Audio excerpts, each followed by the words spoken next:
Mangwanani Mwalelepo Fukenjani Klekwas Vanave Africa. Welcome to Africa Good Morning, the news and current affairs show that remains your portal into Africa's most potent stories. You are joined by Ashwin Mbedi, fresh off another World Cup semi-final. Yes, no African nations were involved, but certainly some Africans on the pitch. When Argentina got the best of England in a 2-1 win, which means the final is set. Lamine Yamal versus Lionel Messi on Sunday. We'll definitely be keeping an eye on that. But for now, what we are keeping an eye on is what is happening on the African continent, and these are some of our top stories. Sierra Leone ends treason case against former President Koroma. Businessman Matlala remains central figure in South Africa police inquiry. Kenyan High Court rejects Rastafarian cannabis petition. And Aston Villa Visit Rwanda deal draws sports washing criticism. DSTV 285, GoTV 25, OneUp2.com, Network Media Hub, and ntvafrica.my.na is where you can watch the show. And today is a very special day, and I'd like to wish Mrs. Mbedi, my wife, a very, very happy birthday. Top stories shortly. Namibia is a land of movement, with waves that never stop reaching forward. Here, adventure is not something we search for. It is something we are born into. In every corner of this country, creativity rises. From artists, from athletes, from dreamers. And when the world comes to explore Namibia, they discover something extraordinary. Because when sport moves people, creativity moves ideas, and tourism moves the world toward us. Something powerful happens. A platform where movement meets imagination, where industries connect, where opportunity grows, where Namibia's next chapter begins. Welcome to the Creative Sport Tourism Expo. Exhibit, partner, experience. Creative Sport Tourism.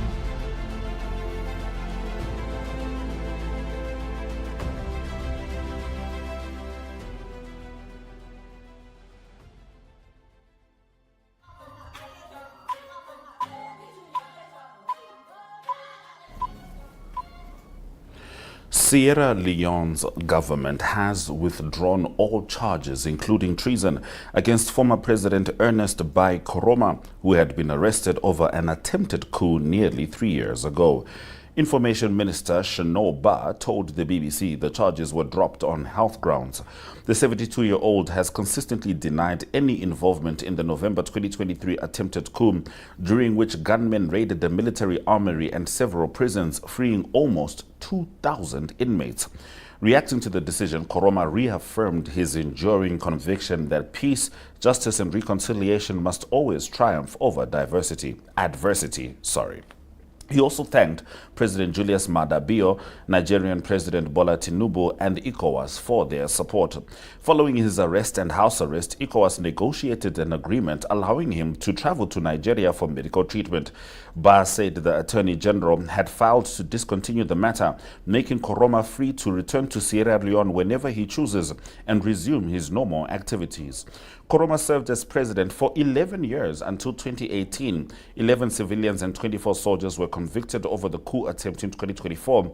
Around 20 people died during the uprising following disputed elections. Now, shady businessman Kat Matlatla remains at the core of South Africa's major inquiry into alleged police corruption. The 49-year-old faces accusations of providing gifts, including 20 Impalas, Ozempic, and personal loans to gain influence and secure police contracts. already in custody for more than a year in a separate case. Matlala appeared before retired Constitutional Court Judge Mbuyiseli Matlanga and the Commission for 2 hours before it was agreed he would begin detailed testimony in September. He previously denied corruption allegations before Parliament, saying he did not personally know senior police officers or politicians, although he admitted making donations linked to African National Congress activities. He has not yet addressed allegations presented before the Matlanga Commission, including claims linking him to the alleged Big Five drug trafficking cartel. Born in 1976, Matlala told lawmakers he grew up in a township east of Pretoria, raised himself after his mother disappeared, and later reunited with her before her death. He detailed previous arrests, convictions, and business activities while continuing to deny numerous allegations. Now, Kenya's High Court has dismissed a petition by the Rastafari religious community, it's also known as the Rastafari Society of Kenya, seeking permission to use cannabis for religious purposes. The group argued that prohibiting cannabis infringed on constitutional rights of freedom of religion and belief. Justice Bahati Mwamuye ruled that the community failed to demonstrate the drug laws violated those constitutional protections, although he acknowledged the need for a broader national discussion on cannabis. Under Kenya's Narcotic Drugs and Psychotropic Substances Act, possession, cultivation, and use of cannabis remain criminal offenses carrying fines and prison sentences. The Rastafari Society had requested a limited exemption allowing followers to cultivate, possess, and use cannabis privately during worship in homes and designated places of worship, insisting it was not seeking general legalization.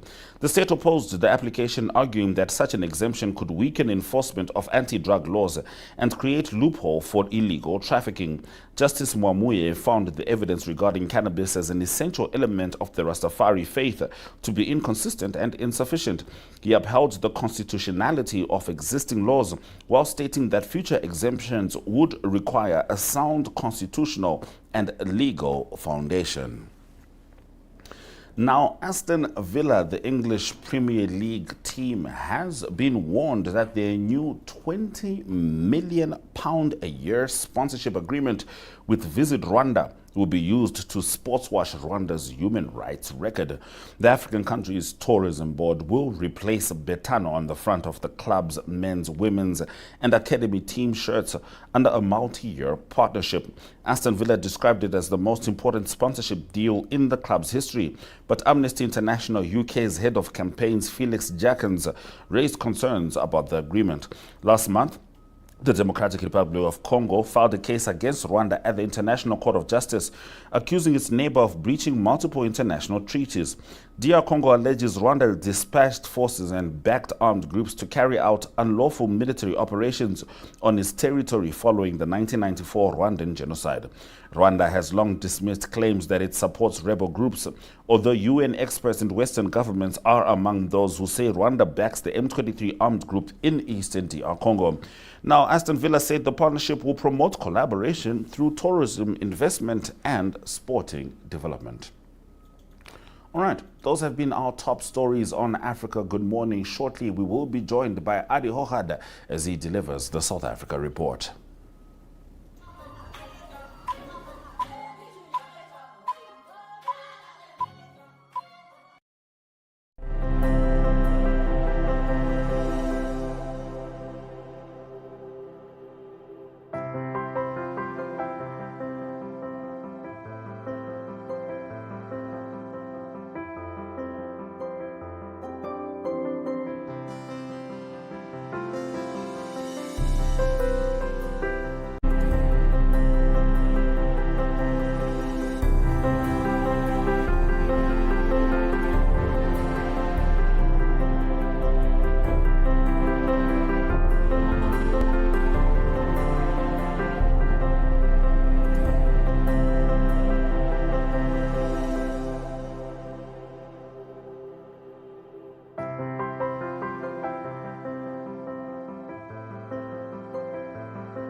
is 'n eg Namibiese inisiatief. Ons reis op die hartklop van Afrika en vertel stories van mense en hulle dorpe op verskeie platforms insluitende televisie en sosiale media. Dit is joune, syne, julle en ook almal van hulle aan die ander kant van ons grense sinne en dit maak Aitsa 'n lekker ding.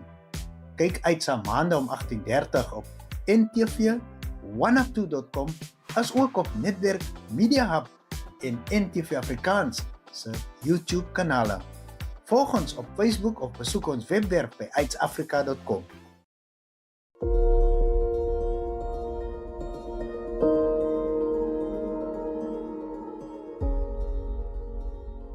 Do you like traveling? Do you like to experience new places? Well, then you should tune into On the Rock, where we explore enjoy establishments all over Namibia and South Africa. Great food, great fun, and so much more. So be sure to mark your calendar as we explore the beautiful landscapes of Namibia at the various enjoy establishments. And where we also get to go on game drives, different activities, and meet the awesome staff of the different establishments. We will see you there. Watch On the Rocks every Monday at 9 p.m. on DSTV channel 285 and GoTV channel 25.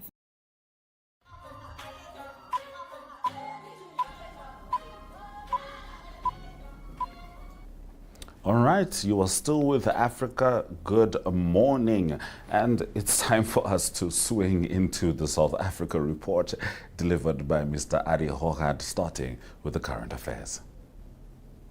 In current news in South Africa, it is related to political parties starting to work hard, and that is leading up to the municipal elections that will happen on the 4th of November 2026. So there's a high volume of political parties that registered for the election. According to election authorities, it's 508 political parties that registered for the elections. So not all of them will be in all of the provinces of South Africa. Many of the political parties will just be in one province, and many just in certain areas of that province as well.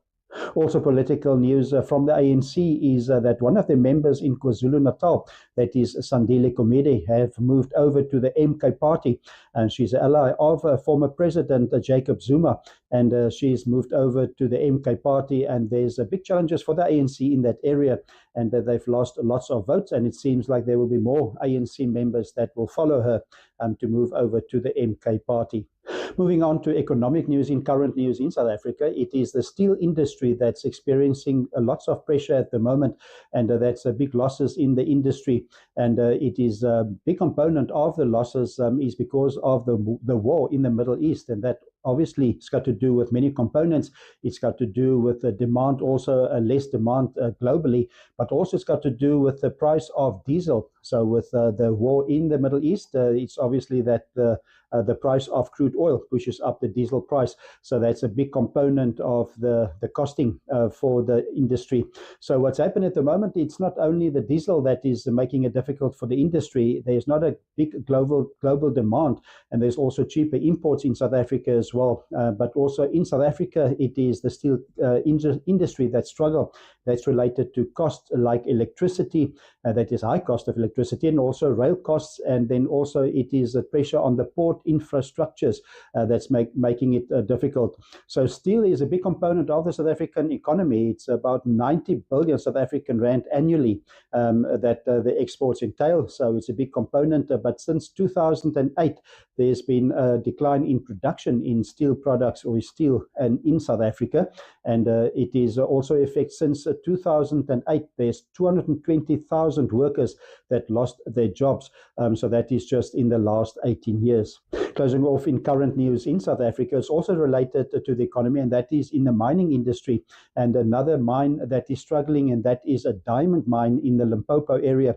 And it is a De Beers mine. It's called Venetia, and it announced that it will stop production, and they will stop production for 2 years.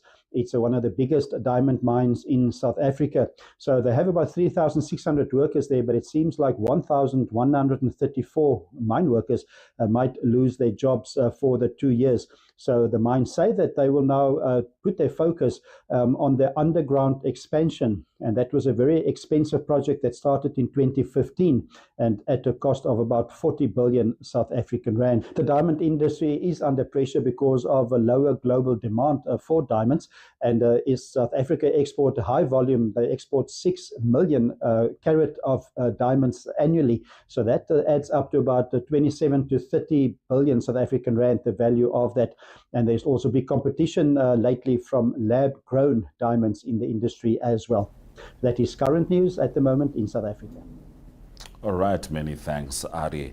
It's been a very active month for sport, notwithstanding the FIFA World Cup, but I do know the Springboks are going to be facing Wales very soon. Do take us into the sports updates with regards to South Africa.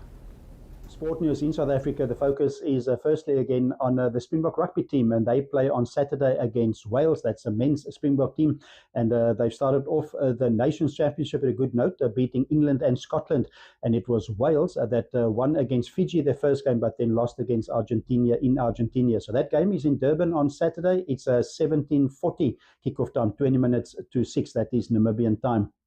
Team news is that Siya Kolisi is still injured, so the team captain for Saturday is again Pieter-Steph du Toit, and there will be exciting few debutants in the game. The biggest one is probably the 20-year-old Vusi Moyo. He's from the Sharks. He plays fly-off.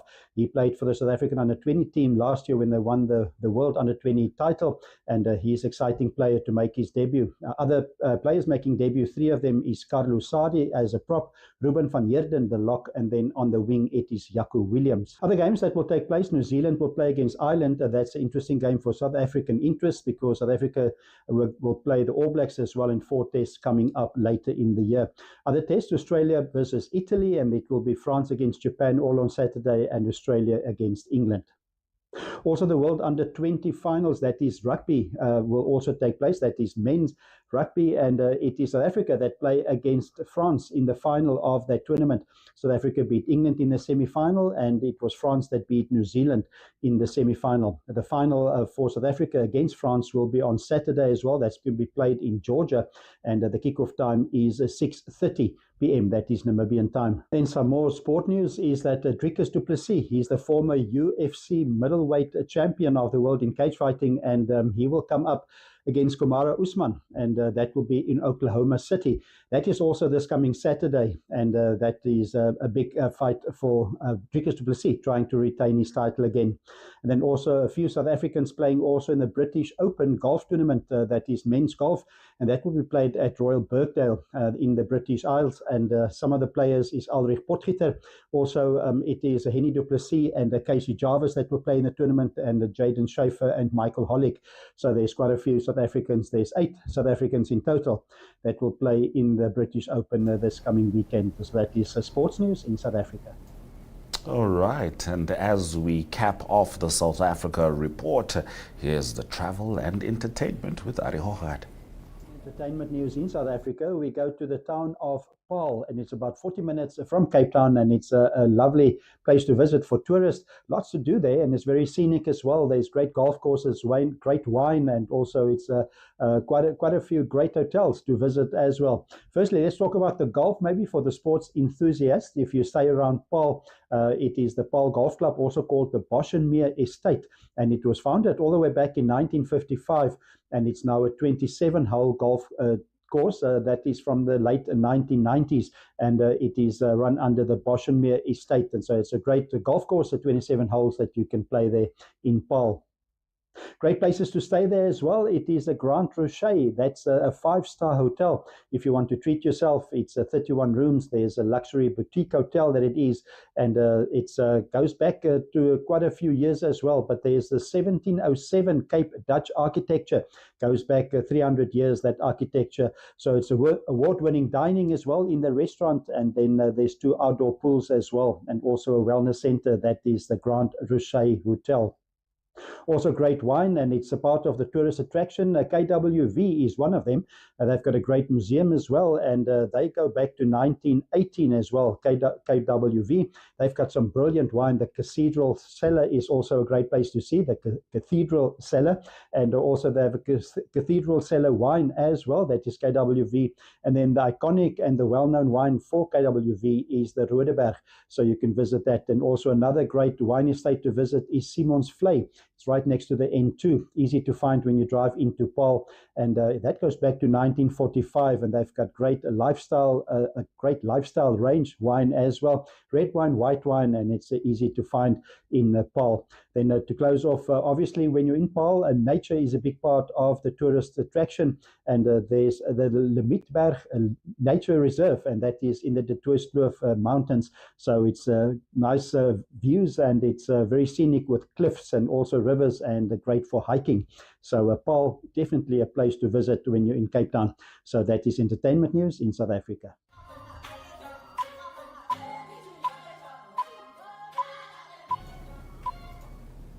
All right, let's swing into economic news as we zone in on Namibia. Communications Regulatory Authority of Namibia legal advisor Rusa Ntinda says Namibia must prepare young people for emerging opportunities in the space, science and technology sector as global demand for specialized skills continues to rise. She said this speaking during a public consultation on the proposed Space, Science and Technology Bill in Oshuarongo. Now, related, the proposed Space, Science and Technology Bill could unlock new opportunities for young Namibians by laying the foundation for stronger innovation and homegrown technological development. And this is also according to Rediland Auseb, a learner at Paresis Secondary School in Oshuarongo. Here is Rusa Ntinda, followed by our boy from Oshuarongo, Rediland Auseb. Laws that is really working for them in this area, especially to ensure sustainability of space sector issues. Why don't we do the same? So their job is basically to advise government on that. The other is to ensure working in working together as a nation within a regional, continental and international setting. We have treaties and agreements that we have signed as member states, and we need to ensure that we adhere and implement those treaties.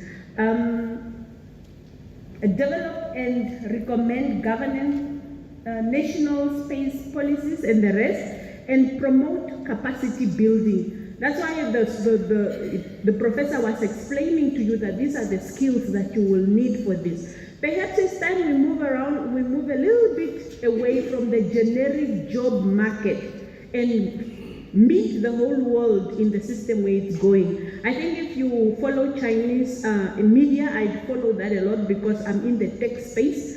They discommunicated 3,000 qualifications because they are saying the world is moving away from the generic job market into a new sector of technology and space development. So maybe as a student, you may have to look in a new sector other than the standing professions that have always been there.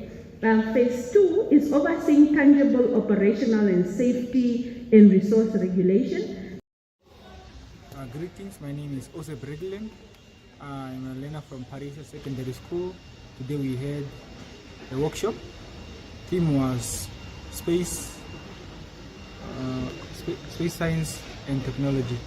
But I think this will actually be beneficial if the government actually implements it. Not only the act being made and it's collecting dust, but if the government actually implements it, it will actually be very beneficial for us because it not only includes complex things such as maybe cyber security from, let's say, aerial attacks, but it's also involved in our day-to-day life. So it could make our day-to-day life better, and it will also ensure that we are more secure because it could make it that we are more secure.